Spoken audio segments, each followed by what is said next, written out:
Ipo Dam, Ipo Dam.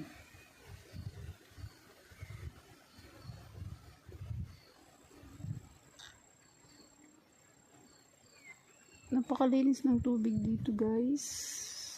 Napakalinaw, pero hindi pwedeng maligo kasi ito yung tubig na nagsusupply sa buong Metro Manila. Ito yung kinukuha ng Nawasa. Dito kinukuha yung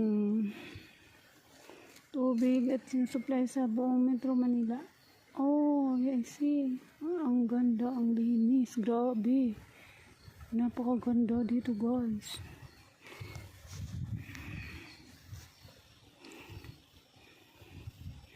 Bawal maligo in